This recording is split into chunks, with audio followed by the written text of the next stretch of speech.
இந்த நிகழ்ச்சி amazing facts ஊழியத்தின் நண்பர்களால் உங்களிடம் கொண்டு வரப்பட்டிருக்கிறது. 1971 கிறிஸ்துமஸ் தினத்தன்று 17 வயதான ஜூலியன் கோபெக் தனது தாயுடன் பெரு நாட்டின் லிமா நகரில் லான்சா விமானம் 508 ஏறினார். ஆண்டஸ் மலைகளை தாண்டி இருண்ட இடி மேகங்கள் விமானத்தை சூழ்ந்தன. கடுமையான கொந்தளிப்பு கடலில் உண்டானது. திடீரென்று ஒரு மின்னல் விமானத்தின் இயந்திரத்தை தாக்கி ஒரு இறக்கையை கிழித்து எறிந்தது. விமானம் உடைந்து பூமியை நோக்கி சுழன்ற போது அதனுள் இருந்த அறைகள் சிதைந்தது. ஜூலியானே வானத்தின் புயல் வீச்சில் சடுதியாக விழுந்த விமானத்தின் ஒரு வரிசையில் தான் கட்டப்பட்டு அமர்ந்திருப்பதை கண்டார். 10,000 அடிக்கு மேல் சரிந்து காட்டில் விதானத்தை குறைந்து காட்டுத் தளத்தில் மாட்டிக்கொண்டிருந்தார். நம்ப முடியாமல் ஜூலியான் 2 மைல் வீழ்ச்சியிலிருந்து தோள்பட்டை எலும்பு உடைந்து கையில் சரீரத்தில் ஆழமான வெட்டுடன் தப்பினார். தப்பி பிழைத்த மற்றவர்களை கண்டுபிடிக்க தவறிய ஜூலியான் நாகரிகத்தை உயர்த்த பல நாட்களானது. இறுதியில் தனது தந்தையுடன் மீண்டும் இணைந்தார். ஏதேன் தோட்டத்தில் ஆதாமும் ஏவாளும் பிசாசின் சோதனையில் விழுந்த போது அது முழு மனித இனத்தையும் கீழே விட தள்ளியது. ஆனால் பாவத்தில் உண்டான இந்த பெரிய வீழ்ச்சியிலிருந்து தப்பி பிழைத்து பிதாவின் வீட்டிற்கு கொண்டு போக இயேசு வந்தார். நீங்கள் வெகு தொலைவில் இருந்து அநேக முறை விழுந்திருக்க கூடும் என்று எப்போதாவது நினைத்திருக்கிறீர்களா? வேதம் என்ன சொல்கிறது என்பதை பார்ப்போம். இது குறித்து பேசப் போவதனால் உற்சாகத்தோடு நீங்கள் என்னுடன் இணையுங்கள். இன்று நம்முடைய செய்தி ஒரு கிறிஸ்தவர் விழும்போது விழுந்த விஷயத்தை குறித்து வேதத்தில் நிறைய காரியங்கள் சொல்லப்பட்டிருக்கிறது. உண்மையில் அதிக வலம் வந்த ஓரளவு பிரபலமான அறிக்கையும் இருக்கிறது. இது கொஞ்சம் நகைச்சுவையானதும் கூட. ஒரு கொத்தனார் ஒரு காப்பீட்டு நிறுவனத்திற்கு விபத்து குறித்து கூடுதல் தகவல்களை கேட்டு ஒரு அறிக்கையை அனுப்பினார். அது பல ஆண்டுகளுக்கு முந்தையது. அது குறித்து உங்களுடன் பகிர்ந்து கொள்ள விரும்புகின்றேன். கூடுதல் தகவலுக்கான என் கோரிக்கைக்கு உங்கள் பதில் வேண்டி நான் எழுதுகின்றேன். விபத்து அறிக்கை படிவம் எண் 3 எனது விபத்துக்கான காரணத்தை மோசமான எதிர்பாரா திட்டமிடல் என்று குறிப்பிடுகிறேன். கடிதத்தில் நான் இன்னும் முழுமையாக விளக்க வேண்டும் என்று கேட்டிருக்கிறீர்கள். பின்வரும் விவரங்கள் போதுமானதாக இருக்கும் என்று நான் நம்புகின்றேன். நான் கொத்தனார் வேலை செய்கிறவன். விபத்து நடந்த நாளில் நான் 10 மாடி கட்டிடத்தின் கூரையில் தனியாக வேலை செய்து கொண்டிருந்தேன். எனது வேலையை முடித்து தீர்ந்தபோது சுமார் 500 பவுண்டு செங்கற்கள் மிச்சமிருப்பதை கண்டேன். கையால் அவற்றை கொண்டு செல்வதற்கு பதிலாக 10வது மாடியில் உள்ள கட்டிடத்தின் ஓரத்தில் அதிர்ஷ்டவசமாக இணைக்கப்பட்ட கம்பி ஒன்றை பயன்படுத்தி செங்கற்களை ஒரு பீப்பாயில் வைத்து தரையில் தள்ள முடிவு செய்தேன். தரை மட்டம் வரை கயிற்றை பாதுகாப்பாக வைத்து நான் கூரைக்கு சென்று பீப்பாயில் 500 பவுண்ட் செங்கற்களை ஏற்றினேன். பின்பு கயிற்றை அவிழ்க்க மீண்டும் தரையிறங்கி 500 பவுண்ட் செங்கற்களை மெதுவாக இறக்க வேண்டும் என்று உறுதி செய்து கொண்டு அதை இறுக்கமாக பிடித்தேன்.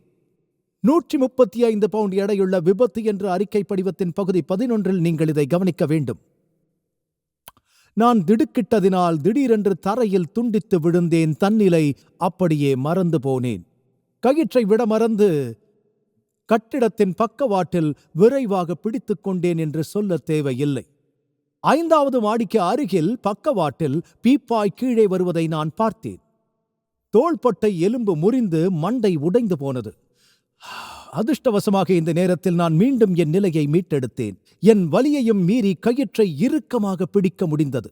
அது மட்டுமல்லாமல் நான் விரைவாக ஏறிக்கொண்டே இருந்தேன். 2 முழங்கால்கள் கம்பி ஆழமாக பதிக்கப்படும் வரை என் வலது கையின் விரல்களை நிறுத்தவில்லை. இருப்பினும் ஏறக்குறைய அதே நேரத்தில் பீப்பாய் தரையை தொட்டது. பீப்பாயின் அடிப்பகுதி பிய்த்துக் கொண்டது. செங்கற்களின் எடையில்லாமல் பீப்பாய் இப்போது சுமார் 30 பவுண்ட் எடையை கொண்டிருந்தது. விபத்து அறிக்கை படிவத்தில் தொகுதி எண் 11 உள்ள எனது எடையை மீண்டும் குறிப்பிட்டிருந்தேன். நீங்கள் நினைத்து பார்க்கிறபடி நான் கட்டடத்தின் பக்கவாட்டில் விரைவாக இறங்கத் தொடங்கினேன். 5வது மாடிக்கு அருகில் வெற்று பீப்பாய் மீண்டும் வருவதை பார்த்தேன். இது என் கால் சரீரத்தின் கீழ் 2 முறிந்த கணுக்கால் மற்றும் சிதைவுகளுக்கு காரணமாக இருந்தது. அதிர்ஷ்டவசமாக பீப்பாயுடனான 2வது தாக்குதல் நான் செங்கல் குவியலில் விழுந்தபோது காயங்கள் கொஞ்சமாக உண்டானது. 3 முதுகெலும்புகள் மட்டுமே விரிசல் கொண்டது.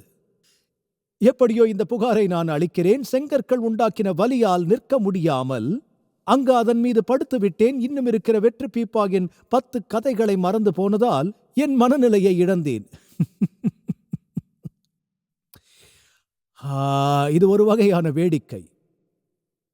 சில நேரங்களில் நாம் விழும்போது ஜனங்கள் சிரிப்பார்கள். அது ஒரு சிறப்பு வகை நகைச்சுவை. இது இயல்பு நகைச்சுவை என்று சொல்லப்படுகிறது. இன்னும் சற்று உற்று பார்த்தால் சில நகைச்சுவை நடிகர்கள் தங்கள் செயல்களுக்கு பெயர் பெற்றவர்கள். Dick Van Dyke, Jackie Gleason, Charlie Chaplin, Three Stooges மற்றும் ஜெரி லூயிஸ் அவர்கள் எப்பொழுதும் விழுந்து விழுந்து சிரிக்க வைக்கிறார்கள். ஒருவர் விழுவதை காணும்போது அது ஒரு வேடிக்கை என்று ஜனங்கள் சில நேரங்களில் நினைக்கிறார்கள். உதாரணத்திற்கு சில விலங்குகள், மனித குரங்குகள் கூட மற்றொரு விலங்குகள் விழுவதை காணும்போது சிரிக்கிறது. அதை நீங்கள் பார்க்கலாம். அது ஒரு வகையில் நீங்கள் மகிழ்வது கெட்டது. ஆனால் வேதத்தின் அடிப்படையில் விழுவது வேடிக்கையான விஷயம் அல்ல, இது அபாயமானது.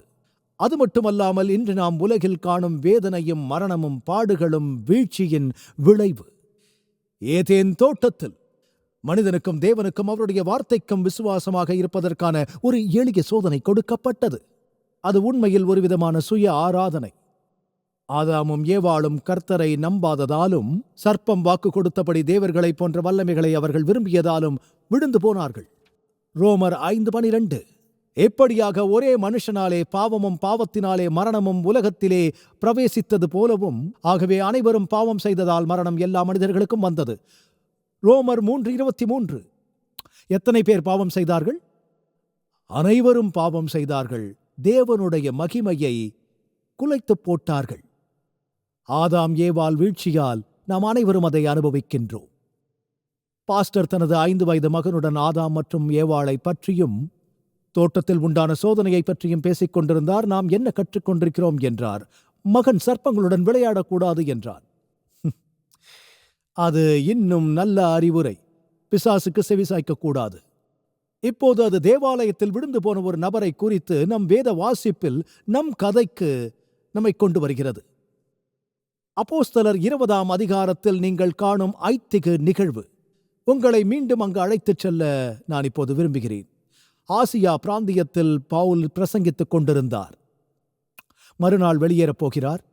மீண்டும் அவனை பார்ப்பாரா என்று தெரியாது. முழு சபையும் ஓய்வு நாளுக்காக கூடியது.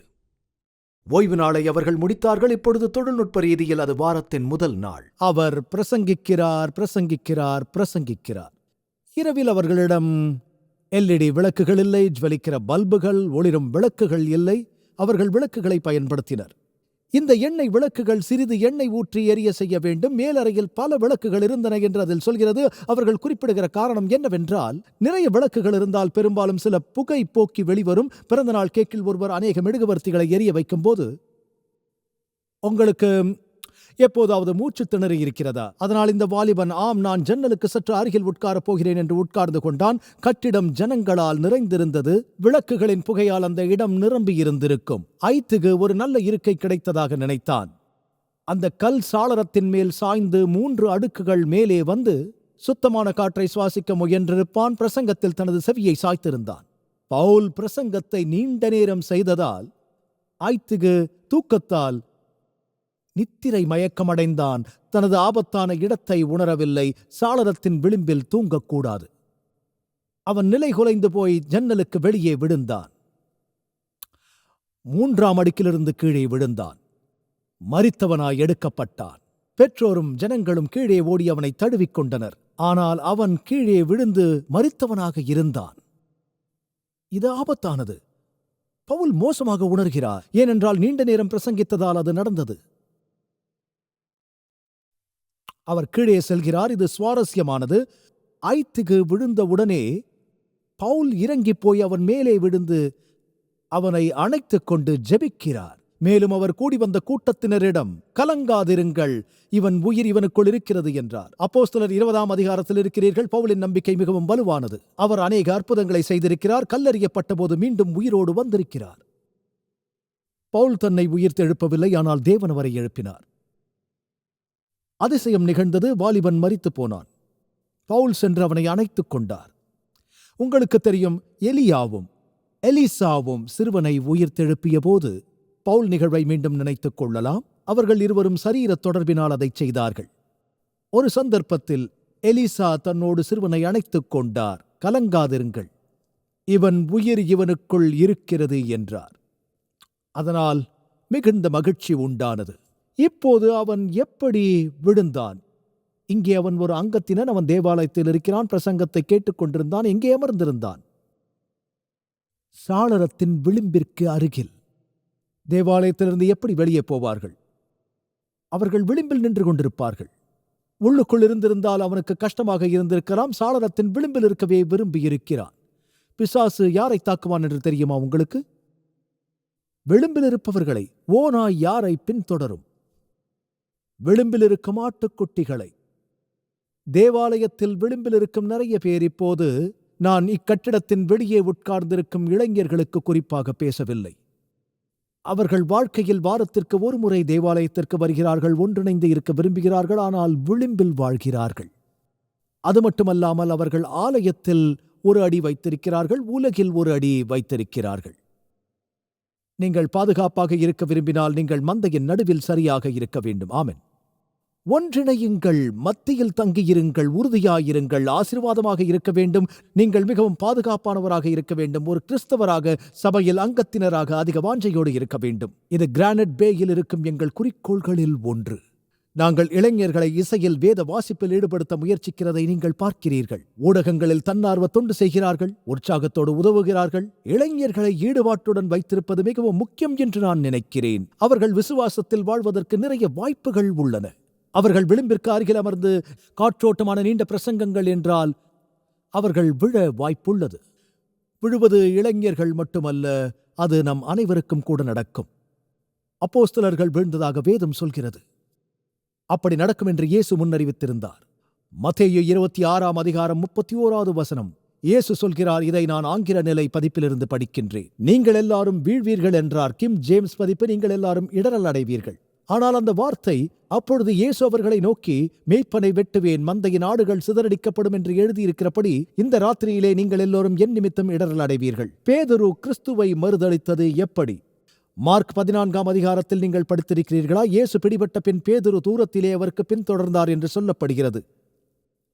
அவர் தூரத்திலிருந்தே பின்தொடர்ந்ததால் இயேசு நியாய தீர்ப்புக்கு சென்றபோது பேதுரு கிறிஸ்துவை விரோதிக்கிறவர்களோடு முற்றத்திலிருந்து இருக்கிறார். அது மட்டுமல்லாமல் எனக்கு அவரை தெரியாது என்று சொல்லி மறுதளித்து போனான்.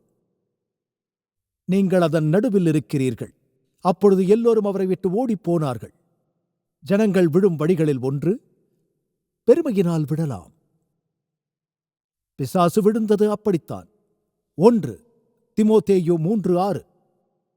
அவன் இருமாப்படைந்து பிசாசு அடைந்த ஆக்கினையிலே விழாதபடிக்கு நூதன சீஷனாய் இருக்கக்கூடாது. வீழ்ச்சியடையாமல் இருக்க ஒரு வழி பணிவு. நீதிமொழிகள் 16:18. அழிவுக்கு முன்னானது அகந்தை, விடுதலுக்கு முன்னானது மனமேட்டிமை. 1 கொரிந்தியர் 10:12 நீங்கள் படிக்கலாம். இப்படி இருக்க தன்னை நிற்கிறவன் என்று எண்ணுகிறவன் விழாதபடிக்கு எச்சரிக்கையாயிருக்க கடவன். கிறிஸ்தவர்கள் எப்படி விழுகிறார்கள்? அவர்களை பற்றி அதிகம் சிந்திப்பதினால் விழலாம். பிசாசை போலவே பெருமையினால் விழலாம். யூதாஸ் விழுந்தது இப்படித்தான். யூதாஸ் தனக்குள்ளேயே அதிக நம்பிக்கையை கொண்டிருந்தான். தனது திறமையின் மீது நம்பிக்கை கொண்டிருந்தான். இயேசுவை ராஜாவாக அறிவிக்கும்படி கட்டாயப்படுத்தும் சூழ்நிலைகளை கையாளப் போவதை நினைத்தான். அதற்கான அனைத்து விஷயங்களையும் சந்தித்தான். இயேசு கால்களை கழுவுவதை அவன் விரும்பவில்லை. இயேசு சீஷர்களின் கால்களை கழுவினார். அவர்கள் அனைவரும் தங்களை தாழ்த்திக் கொண்டனர். யூதாஸ் கால்களை கழுவி வெளியே சென்று கிறிஸ்துவை காட்டிக் கொடுத்தான். ஆகவே இது பெருமையினால் உண்டானது. எங்கும் செல்ல வேண்டாம் நண்பர்களே. இன்னும் சிறிது நேரத்தில் நாம் இன்றைய விளக்க காட்சிக்கு திரும்பப் போகிறோம். இது சத்தியம். கிறிஸ்தவ வாழ்க்கை ஒருபோதும் நிலையாக நிற்பது இல்லை. ஒன்று முன்னோக்கி நகர வேண்டும் அல்லது பின்மாற்றம் அடைய வேண்டும். நீங்கள் கிறிஸ்தவ விசுவாசத்திற்கு புதியவரா? தேவனோடு எப்படி நெருக்கமாக வளர முடியும் என்று யோசிக்கிறீர்களா?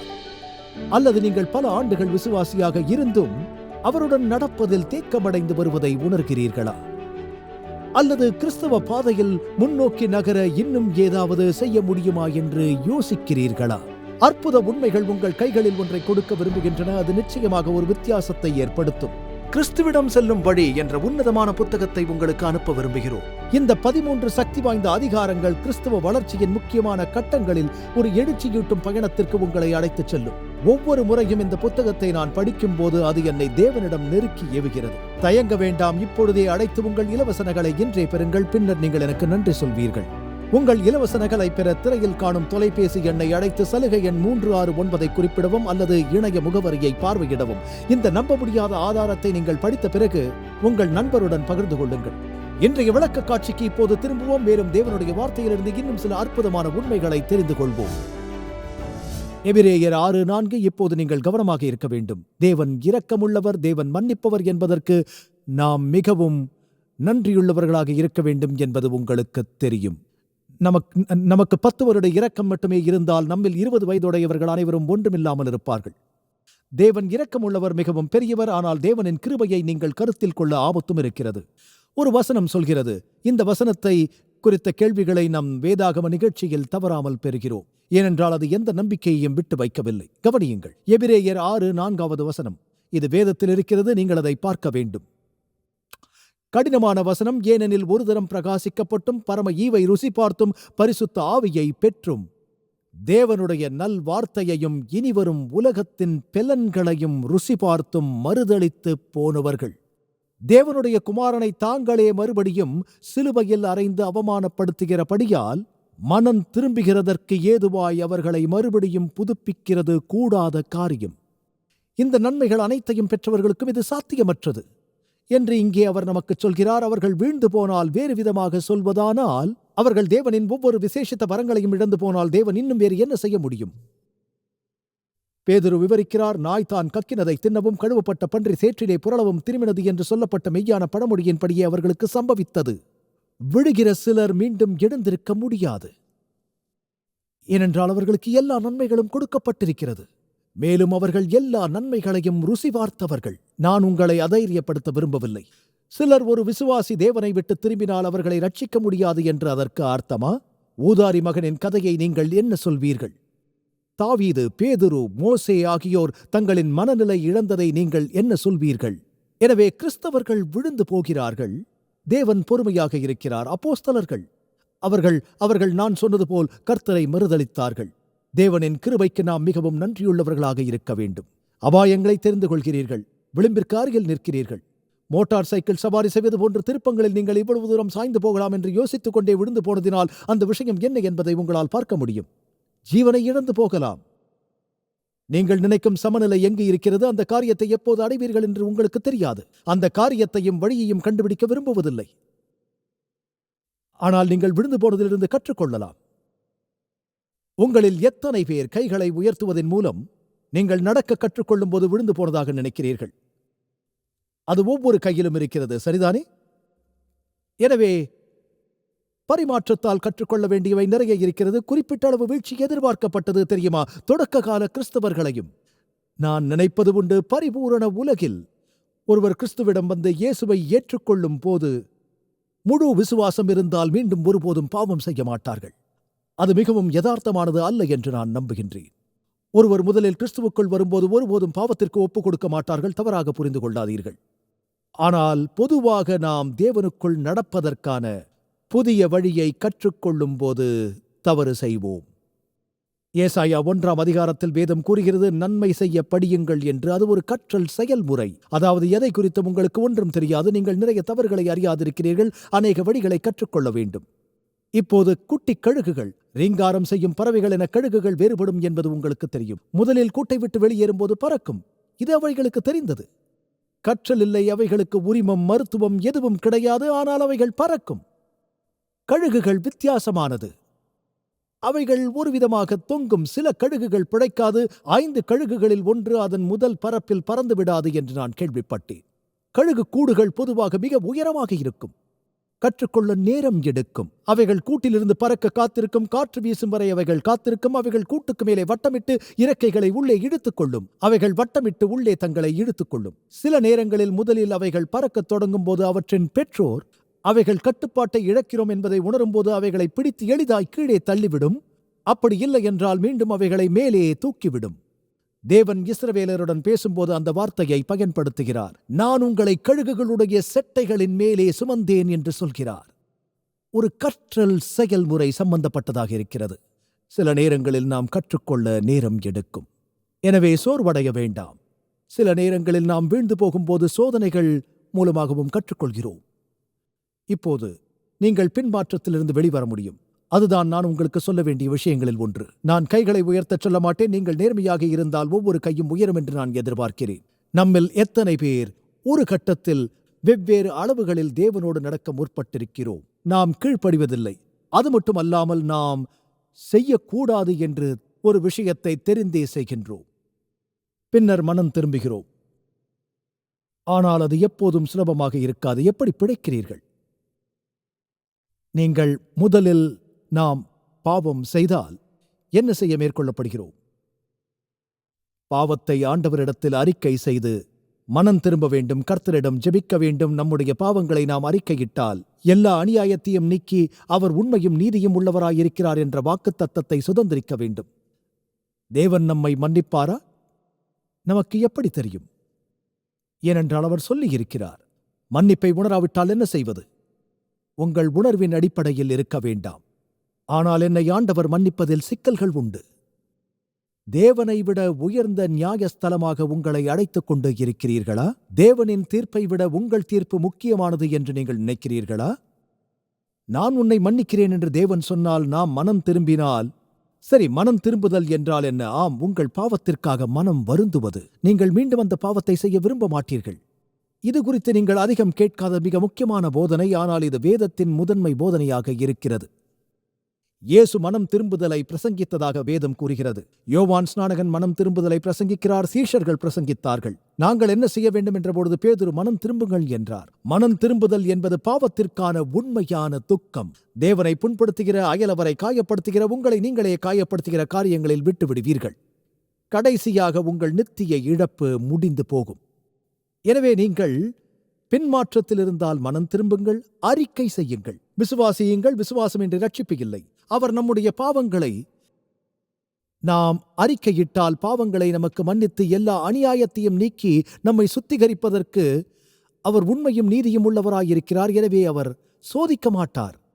நீங்கள் மன்னிக்கப்பட்டீர்கள். தாவீது தனது கொடூரமான பாவத்தை அறிக்கை செய்தார். கர்த்தர் உன் பாவம் நீங்கச் செய்தார் என்று சொல்கிறது. அவர் மனம் திரும்பிய போது அவரை மன்னித்தார். ஏசாயா, ஐயோ அதமானேன், நான் அசுத்த உதடுகளுள்ள மனுஷன், அசுத்த உதடுகளுள்ள ஜனங்களின் நடுவில் வசமாயிருக்கிறவன் என்றார். அசுத்த உதடுகளைக் கொண்டு அவரை சேராபீன்களில் ஒருவன் வாயில் நெருப்புத் தழலை கொண்டு தொட்டு உன் பாவம் நிவர்த்தியானது என்றார்.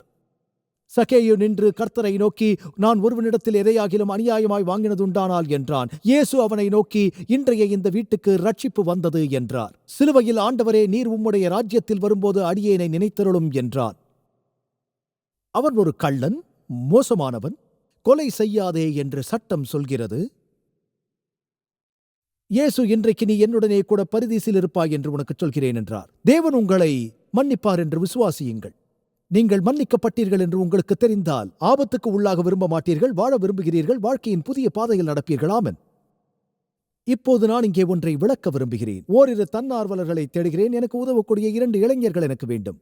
பின்னால் நிச்சயமாக. சரி, மேலே வாருங்கள் இருவரும். நீங்கள் இருவரும். 2 கைகள் மேலே உயர்வதை காண்கிறேன். மேலே வாருங்கள், வாருங்கள். நான் உங்களுக்கு ஒன்றை விளக்க விரும்புகிறேன். சரி, இங்கே பார்ப்போம். இங்கே வரலாம். இங்கே. நீ இப்படி வா. நீ இந்த பக்கமாக வா. சரி, உங்களால் ஒரு காலில் நிற்க முடியுமா? ஒரு காலில் நிற்கும்போது ஒரு விரலை எடுத்து அவளது தோள்பட்டையை தள்ளிப்பாரு. ஒரு விரலால் தள்ள முடியுமா? சரி சரி. உங்களுக்கு சந்தோஷமாக இருக்கிறது என்று நினைக்கிறேன். இப்போது நீங்கள் என் கையை பிடிக்க விரும்புகிறேன். ஒரு காலில் நில்லுங்கள். இப்போது இன்னும் சற்று அழுத்தமாக. அவளுக்கு வலிக்கப் போகிறது. காரணம் என்னவென்று தெரியுமா? நீங்கள் எழுந்து நிற்க முயற்சிக்கும் போது பிடிக்க ஒரு கை கிடைத்தால் அது உண்மையில் உதவியாக இருக்கும். ஆமென். மிக்க நன்றி. நீங்கள் ஒரு நல்ல வேலை செய்தீர்கள். எனவே நீங்கள் விழுவது மட்டுமல்ல, எப்படி விழக்கூடாது என்பதையும் கற்றுக்கொள்ள வேண்டும். ஆமென். யாராவது நமக்கு ஒரு கரத்தை கொடுப்பார்களா? யோவான் 10:28, நான் அவைகளுக்கு நித்திய ஜீவனை கொடுக்கிறேன் என்று இயேசு பேசுகிறார். நான் அவைகளுக்கு நித்திய ஜீவனை கொடுக்கிறேன். அவைகள் ஒரு காலம் கெட்டுப்போவதில்லை. ஒருவரும் அவைகளை என் கையிலிருந்து பறித்துக் கொள்வதும் இல்லை. அவைகளை எனக்கு தந்த என் பிதா எல்லாரிலும் பெரியவராயிருக்கிறார். அவைகளை என் பிதாவின் கையிலிருந்து பறித்துக் கொள்ள ஒருவனாலும் கூடாது. இயேசு உங்களை ஒருபோதும் விட்டு விலக மாட்டார். அவர் தனது பிடியை விட்டுவிட மாட்டார். ஆமென். நல்ல மனிதனை கீழே விழ வைக்க முடியாது என்று வேதம் சொல்கிறது. நீதிமொழிகள் 24, நீதிமான் 7 தரம் விழுந்தாலும் திரும்பவும் எழுந்திருப்பான். துன்மார்கரோ தீங்கிலே இடருண்டு கிடப்பார்கள். சங்கீதம் 37:23. நல்ல மனுஷனுடைய தடைகள் கர்த்தரால் உறுதிப்படும், அவனுடைய வழியின் மேல் அவர் பிரியமாயிருக்கிறார். அவன் விழுந்தாலும் அவன் தள்ளுண்டு போவதில்லை, கர்த்தர் தமது கையினால் அவனை தாங்குகிறார். அபாயகரமான வீழ்ச்சியை தடுக்க உதவ ஆழ்ந்து ஆராய்ந்து நீங்கள் செய்ய வேண்டிய ஒரு விஷயம் இருக்கிறது. நாம் கிறிஸ்துவில் சார்ந்து கொள்ள வேண்டும், இல்லையெனில் நாம் வேதனைக்குள்ளாவோம். கிறிஸ்துவை மறுதலித்த பின் பேதுரு தோட்டத்திலிருந்து வெளியே சென்றான். அவன் கெத்சமனே தோட்டத்திற்கு வெளியே சென்றான். முகம் குப்புற விழுந்து மோசமாக அழுதான். மத்தேயு 21:44. இந்த கல்லின் மேல் விடுகிறவன் நொறுங்கிப் போவான், இது எவன் மேல் விழுமோ அவனை நசுக்கிப் போடும் என்று நான் உங்களுக்கு சொல்கிறேன் என்றார். நாம் கிறிஸ்துவின் மீது தூக்கி எறியப்பட்டால், நாம் கிறிஸ்துவின் மீது விழுந்து அவரிடம் முழுமையாக சரணடைந்தால், வீழ்ச்சி அடையாமல் இருக்க அதுவே நமக்கு பலத்தையும் சக்தியையும் தரும். சிறந்த பிளாண்டினை குறித்து படித்தது எனக்கு நினைவிருக்கிறது. அவர் இறுக்கமான பாதையில் நடப்பவர்களில் மிக வல்லவர். கேரனும் நானும் சமீபத்தில் நயாகரா நீர்வீழ்ச்சிக்கு சென்றோம். நயாகரா நீர்வீழ்ச்சியை கடந்து இறுக்கமான பாதையில் நடந்த முதல் நபர் அவர்தான். அவர் சில அற்புதமான விஷயங்களை செய்திருக்கிறார். நயாகரா முழுதும் அவர் எத்தனை முறை நடந்து சென்றார் என்பது தெரியாது. அவர் அதை பல வழிகளில் செய்திருக்கிறார். பல வித்தியாசமான நாடக மாறுபாடுகளை செய்திருக்கிறார். ஒருமுறை அவர் ஒரு சக்கர வண்டியில் நடத்தினார். ஒருமுறை அவர் சக்கர வண்டியில் ஒருவரை தள்ளிச் சென்றார். ஒருமுறை அவர் நயாகரா நீர்வீழ்ச்சியின் குறுக்கே ஒரு மனிதனை தனது முதுகில் சுமந்து சென்றார். இப்படி அவர் 5 வயதிலே இறுக்கமான இந்த நடைப்பயணத்தை தொடங்கினார். அது அவருக்கு ஒரு வரமாக இருந்தது, அவரது சமநிலையில். ஒருவர் ஒருமுறை அவரிடம் கேட்டார், நீங்கள் நயாகரா நீர்வீழ்ச்சியில் இப்படி நடக்கும்போது உங்களுக்கு பதற்றமாக இல்லையா? அங்கே பொங்கி எழும் நீர்வீழ்ச்சியை பார்க்கும்போது அதனுடைய சக்தியை நீங்கள் பார்க்கிறீர்கள். பயங்கரமான சக்தி அது, பயங்கரமான காற்று வீசுகிறது. ஆனால் அவர் சொன்னார், அந்த விஷயங்கள் என்னை ஒருபோதும் பயமுறுத்துவதே இல்லை என்று. நான் இடைவெளியை கடப்பதற்கு முன்னதாக நான் ஒரு வெள்ளி நட்சத்திரத்தை எதிர்முனையில் வைத்துக் கொள்வேன். என் கண்களை நட்சத்திரத்தின் மீது பதிய வைத்து இருப்பதால் அசையாமல் செய்து முடிக்க முடிகிறது. கயிறு நேராக இருப்பதால் நான் செய்ய வேண்டியது எல்லாம் ஒரு அடிக்கு முன்னால் நகர வேண்டும், அவ்வளவுதான். விழுந்து போவதை தவிர்ப்பதற்கான ரகசியம் இதுதான். நம்முடைய கண்களை இயேசுவின் மீது வைத்திருக்க வேண்டும். ஆமென். தீர்க்க தரிசன பரிசலின் அருமையான உண்மைகளை அறிந்து கொள்ளும் வேத பாட அனுபவங்களோடு நீங்கள் சிறந்த வேத நிபுணராக மாறிவிடலாம். இந்த எளிமையான 24 பாடங்கள் மூலமாக கடைசி கால தீர்க்க தரிசனங்களை பற்றி வேதம் என்ன சொல்கிறது, இந்த வாழ்க்கைக்கு பிறகுள்ள ஜீவியம் என்ற அனைத்தையும் தெரிந்து கொள்ளலாம். அது மட்டுமல்ல, இவை முற்றிலும் இலவசம். Storacles.com இதை தவற விடாதீர்கள். Storacles.com-இல் இன்றைக்கு நீங்கள் சந்தோஷமாக ஆரோக்கியமாக வாழ தேவையான பதில்களை பெற்றுக்கொள்ள ஏதுவாக இருக்கும்.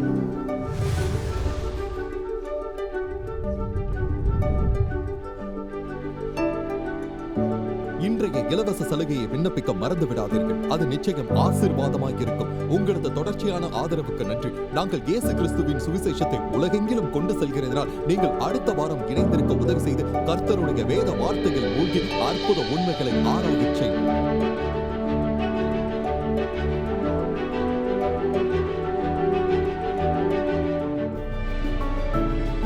இந்த நிகழ்ச்சி அமேசிங் ஃபேக்ட்ஸ் ஊழியத்தின் நண்பர்களால் உங்களிடம் கொண்டு வரப்பட்டிருக்கிறது.